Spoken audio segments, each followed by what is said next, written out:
Hi, my name is Gab, and we have two good news today, if they can hold. So, Israel and Lebanon, maybe Hezbollah, has agreed to a ceasefire, and the Strait of Hormuz is open, according to the Iran's foreign minister. So, to talk about it, let's dive a little deeper to try to understand what the hell is going on. So first, let's start with the ceasefire between Israel and Lebanon and Hezbollah. Let's see, because the Hezbollah is a terrorist group that has been operating inside Lebanon for decades now. And it's part of Iran's national strategy of defense to have these proxy terrorist groups to basically destabilize the region. So they had like Hezbollah in Lebanon, Hamas in Gaza, and the Houthis in Yemen. And it was a type of guerrilla warfare that would make it expensive and unstable for their enemy, namely Israel and the US. So there has been a war in Gaza, a very publicized war in Gaza against Hamas, which receives their money and gun and orders, maybe, from Iran. I'm not sure of the exact dynamic of how Iran can make them do what they want, but it's kind of their boss, basically. Now, with the war that Israel and the US started against the Iranian government, the Hezbollah has been more or less activated to act against the US and Israel, and mainly Israel. And so the Hezbollah operate in the south of Lebanon, and that's where they shoot rockets into Israel. So basically, they shoot rocket into the northern part of Israel, where the people who live there have been moved. And so in the past, it happened that Israel has moved in to the south of Lebanon to kind of push the Hezbollah north and north and north. So when they shoot rocket, they can't reach Israel, and so they can allow their people to move back there. The Lebanon government, which is totally different from Hezbollah, they would like to get rid of Hezbollah. They don't help Lebanon at all. They don't fight for Lebanon, they fight for Iran. And the people of Lebanon, I guess, would like to see Hezbollah gone as well.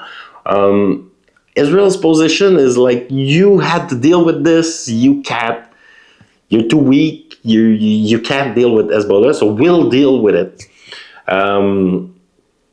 But they're like, let's say, technique of dealing with it is quite brutal. And there's like too many collateral damage. So Trump says enough is enough. Trump prohibits Israel from bombing Lebanon. So I'm guessing that this ceasefire will maybe hold for like 10 days. Let's see, but it's good news. It's very good news. If they can stop firing at each other, that's very good news. And that Iran declares the Strait of Hormuz open, that's also good news, which is also a little funny, a little weird. Last year, I read this book called The Power of Geography by Tim Marshall, who explains the world, the dynamic of the world through geography. And there was let's say 10 or 12 chapters, each covering a country like Australia, and then there was like other places like the Sahel in the in the middle of Africa. And then there was a chapter on Iran. And for the first time in my life, basically, I heard about the Strait of Hormuz. And the theory in the book was that even though it's an international waterway that anyone can take with their boat, it's basically such a short distance. It's very narrow, and much like 20% of the world's gas and like diesel and hydrocarbon, and there's also like fertilizer, it's all in the Persian Gulf, which is like upstream from the Strait of Hormuz, that in case of a conflict, Iran would basically block the Strait of Hormuz. According to Michael Clark from Sky News, to block the Strait of Hormuz, you don't need to actually block it. You just need to make it dangerous. As soon as you make it dangerous, then the ships can't pass because the insurance company are like, yeah, we're not going to insure you to go there. You basically blocked it. So you don't need to actually put mines and warships there. You can block it by just making it dangerous, which is what they did recently. So all those tankers were blocked upstream from the Strait of Hormuz. The gas wasn't going out, and we saw like the gas crisis that was going on. A few weeks ago, we were in Thailand. It didn't take like 3 days that I was in Chiang Rai, in the north of Thailand, big city. I rented a scooter, was driving back. They say like, oh, go fill it up. It's about 1 kilometer. I arrived there, no more gas. Really? Never saw that in my life. In all my travels, never saw that. They were like, oh, there's more gas, like 1 kilometer away. And there was gas at another gas station. I was like, okay, let's see. And then 2 weeks later, it was like more and more problematic. Huge lines of people waiting for diesels. Like all the trucks were waiting for hours in big lines. There was a limit on how much gas you could put in your car or even motorbike. The cheaper gas was rarer. So you couldn't find like the normal, ordinary gas. But the super, like 95 they call it over there, that was still available. So there was a bit of a dynamic of like diesel versus gas versus like higher price gas. But a few countries in Asia have very low reserve of strategic reserve of gas, so they're hit very like the first. And basically, much of the gas that goes through the Strait of Hormuz goes to Asia, and the price is affected everywhere because energy is a very fungible element, but the actual delivery of gas doesn't affect the whole world equally, and Asia was more affected. In the Philippines, there was like a national emergency declared.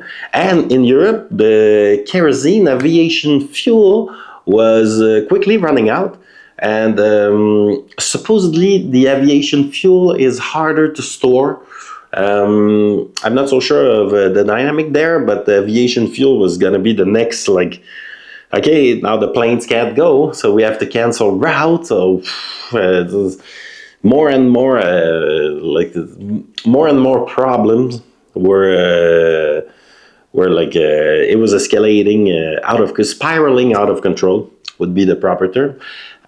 So this news that the Lebanon and Israel are gonna the Hezbollah is gonna stop shooting at each other, and Iran declared the Strait of Hormuz open is very, very, very good news right now. If it can hold and the boats can pass, it will be a relief for many people around the world.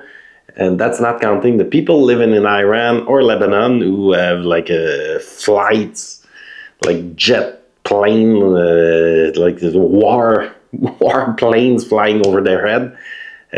I'm sure they can use a break. Anyway, that's it for me, guys. I hope you like it, and we'll see you tomorrow in the next one.